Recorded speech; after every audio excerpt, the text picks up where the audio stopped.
ہماری اتنی مہارت نہیں ہے کہ ہم قرآن حدیث سے ڈائریکٹ مسئلہ نکالیں. انہوں نے جو مسئلہ نکالا ہوگا ہمیں اس پر اعتماد ہے. یہ کہلاتا ہے تقلید.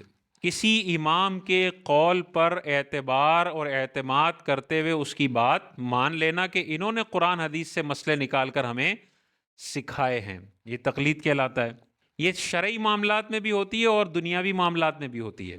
تو ہم انجینئرز کی تقلید کرتے ہیں انجینئرنگ کے معاملات میں، لائرز کی تقلید کرتے ہیں قانونی معاملات میں، ڈاکٹرز کی تقلید کرتے ہیں، اکاؤنٹنٹس کی تقلید کرتے ہیں. دنیا میں ہر کسی ماہر کی ہم تقلید کر رہے ہوتے ہیں، کسی کو بھی اس میں پریشانی نہیں ہوتی. وہاں پہ کوئی نہیں کہتا کہ تم بھائی خود پڑھ لو نا، خود پڑھ کے مسئلے نکالو، تم کیوں کسی انجینئر کی نقشے کو فالو کر رہے ہو. نہیں، وہ تقلیدیں ہم کر رہے ہوتے ہیں. تو دینی معاملے میں بھی ہم اتنے اہل نہیں ہیں. اول تو ہمیں عربی آتی نہیں ہے، تو ہم اتنے اہل نہیں ہیں کہ قرآن کی 6666 آیتیں اور اوورال ساری حدیثیں تقریباً 1 لاکھ پلس حدیثیں، ان کا نچوڑ نکال کے کوئی جائز ناجائز کا مسئلہ نکالیں.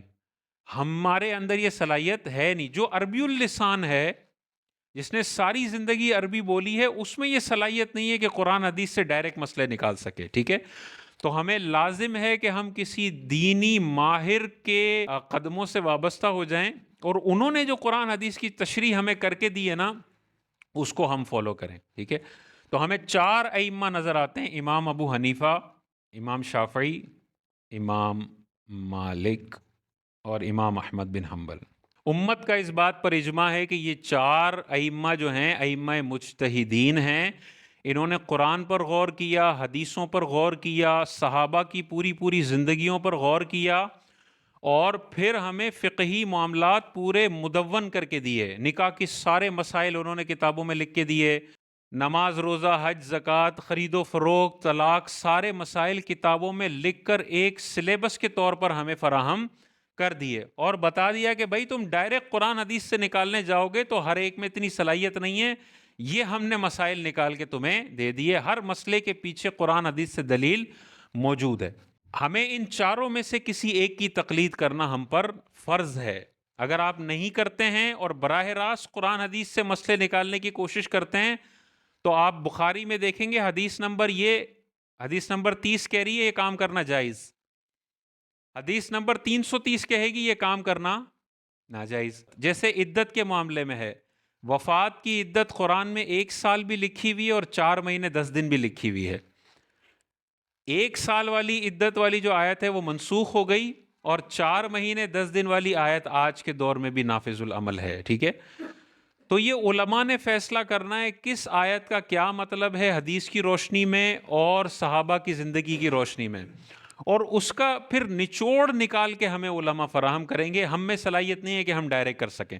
جو یہ کہتے ہیں نا کہ ان کی آپ ڈائریکٹ نہ کریں، آپ ڈائریکٹ امام الانبیاء کو فالو کریں، یہ بولنے میں تو بڑا اچھا لگتا ہے کہ امام اعظم ابو حنیفہ کی کیوں تقلید کرتے ہو، تم ڈائریکٹ نبی کو فالو کرو. تو ہم کہتے ہیں بھائی امام اعظم ابو حنیفہ کی تقلید کا مطلب یہ ہے کہ انہوں نے قرآن حدیث میں غور و فکر کر کے مسائل نکالے ہیں. ہم اگر امام اعظم ابو حنیفہ کو چھوڑ کے ڈائریکٹ حدیث کو فالو کرنا، ڈائریکٹ امام الانبیاء کو فالو کرنا شروع کر دیں، اس کا مطلب آپ یہ کہہ رہے ہو کہ لاکھوں حدیثوں سے ہر بندہ خود نکالے مسئلہ، کب سجدہ سہو ہوگا، کب سجدہ سہو نہیں ہوگا، کب طلاق ہوگی، کب نکاح ہوگا، کب نکاح نہیں ہوگا. عام بندہ کر ہی نہیں سکتا یہ کام. 50 سال کی تعلیم اگر ہونا، اس کے بعد بھی بندہ کمزور محسوس کرتا ہے اپنے آپ کو، اتنا علم کا خزانہ ہے. تو امام الانبیاء کو ہی فالو کرنا ہے، لیکن ان کی ساری زندگی کو جو سمجھایا ہے ہمیں، وہ امام اعظم ابو حنیفہ نے آسان کر کے سمجھایا کہ تمہیں ڈھیروں ڈھیر حدیثیں ملیں گی. یہ جو میں نے مسئلہ لکھا نا کہ ثنا پہلی میں پڑھنی ہے باقی 3 میں نہیں پڑھنی، یہ ہزاروں حدیثوں کا نچوڑ ہے. تم ڈائریکٹ ڈھونڈنے جاؤ گے نا تو تم سر چکرا جائے گا کہ یہ مسئلہ تو مجھے سمجھ ہی نہیں آ رہا کہ ثنا کب پڑھنی ہے. کبھی تمہیں نظر آئے گا پہلی اور تیسری میں پڑھی، کبھی نظر آئے گا صرف پہلی میں پڑھی. امام اعظم جواب دیں گے سنت موقدہ اور فرض میں پہلی میں پڑھنی ہے باقی 3 میں نہیں پڑھنی، اور غیر موقدہ میں پہلی اور تیسری میں ثنا پڑھنی ہے. یہ تو ایک چھوٹا سا مسئلہ میں نے بتایا، باقی کتنے گہرے گہرے مسائل ہیں، طلاق کے مسائل، نکاح کے مسائل، وراثت کے مسائل. تو یہ پورا کورس ان فقہا نے ہمیں بنا کے دیا قرآن حدیث کی روشنی میں. آپ ڈائریکٹ حضرت ابوبکر صدیق کو فالو نہیں کر سکتے، کیونکہ حضرت ابوبکر صدیق نے آپ کو نماز کے شرائط، فرائض، واجبات، سنن، نوافل ایک کتابی شکل میں آپ تک پہنچائے نہیں ہیں. امام اعظم ابو حنیفہ نے ابوبکر صدیق کی زندگی کو بھی دیکھا، عمر فاروق کو بھی دیکھا، تاجدار کائنات کو بھی دیکھا. ان ساری زندگیوں کو دیکھنے کے بعد پورا ایک سلیبس ہمیں دے دیا. تمہیں نکاح کرنا ہے، یہ نکاح کا چیپٹر ہے. تمہیں نماز پڑھنی ہے، نماز کا چیپٹر ہے. جو کہتے ہیں ان چار کو نہ فالو کرو تو کس کو فالو کریں؟ وہ کہتے ہیں تم غیر مقلد رہو. غیر مقلد رہو. غیر مقلد رہو تو کیا مطلب؟ تم ڈائریکٹ قرآن حدیث کو فالو کرو، تم ان ائمہ کو نہ کرو. اب انہی سے پوچھا جائے کہ بھائی قرآن حدیث کے اندر تو مختلف موضوعات ہیں، رفع دین کرنے کی حدیث بھی ہے، نہ کرنے کی حدیث بھی ہے، اور بہت سارے مسائل ہیں جس میں کرنے اور نہ کرنے دونوں کی چیزیں ہیں.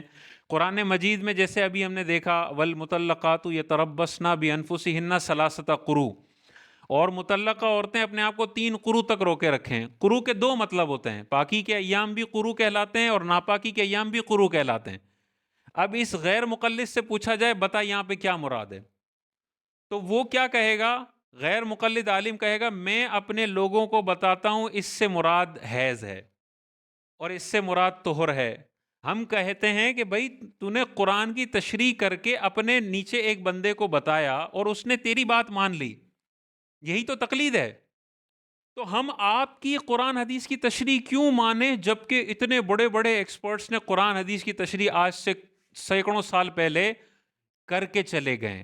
غیر مقلد یہ کہہ رہا ہوتا ہے کہ ان چاروں کو چھوڑو اور غیر مقلد کے اندر جو سینکڑوں علماء ہیں نا ان کو اپنا امام بنا لو، وہ اب تمہیں قرآن حدیث کی تشریحاں کر کے دیں گے. تو بھائی تم اپنی تشریحاں اپنے پاس رکھو. جو 1400 سال کے بڑے بڑے اکابرین ہیں انہوں نے جو تشریحاں کر کے دی ہیں ہمارے لیے وہ تشریحاں قابل قبول ہیں، نہ کہ ایک غیر مقلد کی. کیونکہ غیر مقلد ہر بندے کو یہ تھوڑی کہتا ہے کہ تم قرآن حدیث ڈائریکٹ پڑھو. ہر بندہ تو ترجمہ کرنے کی صلاحیت نہیں رکھتا. غیر مقلد کو مسئلہ پتہ کرنا ہوتا ہے تو کہاں جاتا ہے؟ اپنے عالم کے پاس، اور عالم اس کو بتاتا ہے کہ یہ مسئلہ ہے. تو بھائی یہ بھی تو تقلید ہی ہو گئی نا. تم اپنے مقتدی کو تقلید کروا رہے ہو اپنی، لیکن ہمیں کہہ رہے ہو کہ امام اعظم ابو حنیفہ کی تم تقلید نہ کرو. ہم دین کی انٹرپریٹیشن میں امام اعظم ابو حنیفہ کو فالو کرتے ہیں، امام شافعی، امام مالک، امام احمد بن حنبل کو فالو کرتے ہیں، اور تمہارا جو غیر مقلد ہے بندہ وہ تمہاری انٹرپریٹیشن کو فالو کرتا ہے. عافیت اسی میں ہے کہ جس پر امت کا اجماع ہے ان کی انٹرپریٹیشن کو فالو کیا جائے. اور دیکھیں غیر مقلد طبقہ جو کسی کی تقلید نہیں کرتا، ڈائریکٹ قرآن حدیث سے مسئلے نکالتا ہے، یہ کب پیدا ہوا؟ آج سے کم و بیش 150 سال پہلے. امام بخاری تقلید کرتے تھے، امام مسلم تقلید کرتے تھے، امام شافعی خود مجتہد ہیں، ان کے اتنے سارے فالوور ہیں. 1400 سال میں غیر مقلد کی جو لفظ ہے نا وہ مارکیٹ میں تھا ہی نہیں، کیونکہ سب کو پتا ہے کہ ہم نے ڈاکٹر کی تقلید کی ہے ڈاکٹری کے معاملات میں. تو دین کے معاملات میں ہم ہر ایرے غیرے کو یہ اختیار نہیں دے سکتے کہ ڈائریکٹ جا بھائی قرآن کی تشریحاں کر. وہ خود کیا کچھ نہیں کر سکتا، وہ قرآن پڑھ نہیں سکتا، وہ تشریحاں کہاں کرے گا؟ تو جیسے دنیاوی معاملات میں ہم نے ایکسپرٹس بنائے ہیں، دینی معاملات میں بنانا پڑے گا. اور امت کا اجماع ہے کہ امام اعظم ابو حنیفہ علم کا سمندر تھے، قرآن ان کو گہرائی کے ساتھ آتا تھا، صحابہ کو دیکھتے تھے، امام شافعی، امام مالک، امام احمد بن حنبل. تو آج کے غیر مقلد عالم کی تقلید کرنے سے کروڑ گنا بہتر ہے اتنے بڑے بڑے علماء کی تقلید کر لی جائے. پھر یہ کہتے ہیں بھائی صحابہ نے کس کی تقلید کی ہے؟ امام اعظم ابو حنیفہ سے پہلے لوگ کس کی تقلید کرتے تھے؟ بھائی امام اعظم ابو حنیفہ 80 ہجری کی پیدائش ہیں، اس سے پہلے تو صحابہ کا دور تھا. صحابہ کو تو خود نبی کریم علیہ السلام نے حجت قرار دیا کہ یہ دلیل ہیں. اصحابی کالنجوم، میرے صحابہ ستاروں کی مانند ہیں، تم ان میں سے جس کی پیروی کرو گے تم ہدایت پا جاؤ گے. تو یہ تو خود سراپا ہدایت ہیں. انہوں نے تو نبی کریم علیہ السلام کو دیکھا، ان کو کسی کی تقلید کی ضرورت نہیں ہے. ان کو کوئی مسئلہ درپیش آتا نبی کریم سے پوچھ لیا کرتے تھے، ان کو کوئی مسئلہ درپیش آتا ابو بکر صدیق سے، حضرت عمر سے پوچھ لیا کرتے تھے. تقلید کی ضرورت صحابہ کے بعد والے لوگوں کو ہے. اور امام اعظم ابو حنیفہ نے صحابہ کی پوری زندگی قرآن حدیث کا نچوڑ ہمیں آسانی سے دے دیا. تو اس نچوڑ کو لینے میں ہی عافیت ہے. سارے محدثین مقلد تھے، 1400 سال سے 99.99% آبادی مقلد تھی، ہر ایک نے ان چاروں میں سے کسی ایک کی تقلید کی ہے۔